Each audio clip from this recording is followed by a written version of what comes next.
एक बार प्रेम से बोलिए दुर्गा माता की जय, शेरा वाली माँ की जय। सांभ कमावा छोड़ी के मंदिरवा ने माइया, सांभ कमावा छोड़ी के मंदिरवा ने माइया, चारा पासा हरे दया मांगा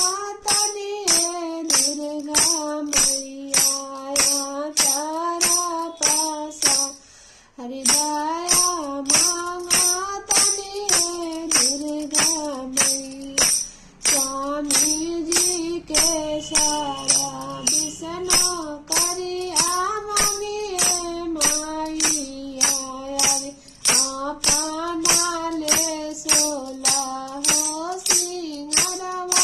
मनिए माइया, अरे अपना ले सोला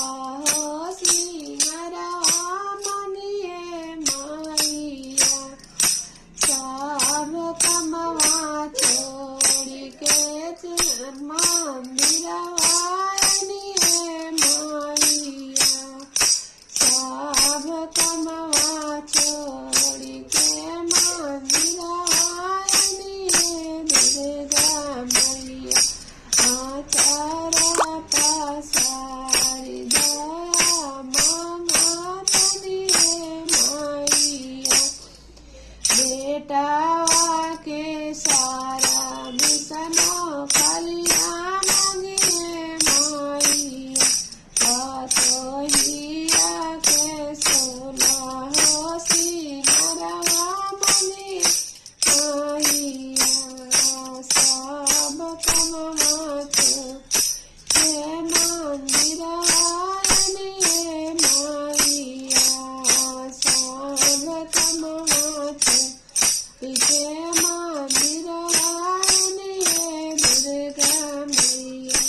आचारा पसारी दया मांगा तनिए माइया,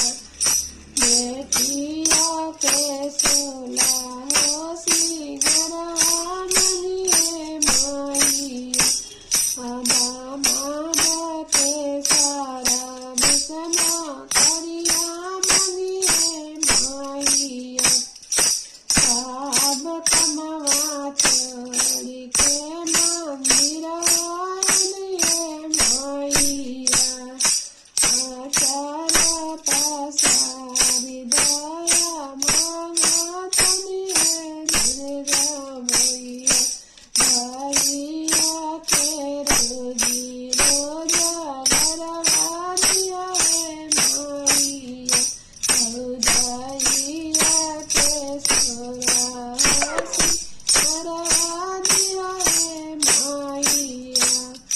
सब कमवा छोड़ी के मंदिरवा ने दुर्गा मैया। आचारा पसारी दया मांगा तनिए माइया,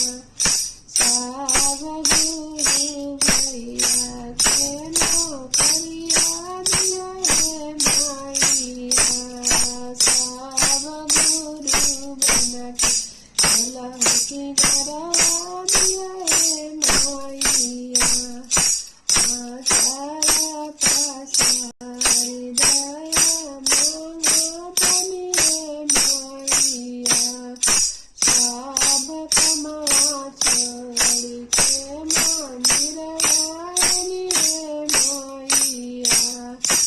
आचारा पसारी दया मांगा तनिए दुर्गा मैया, आचारा हरि दया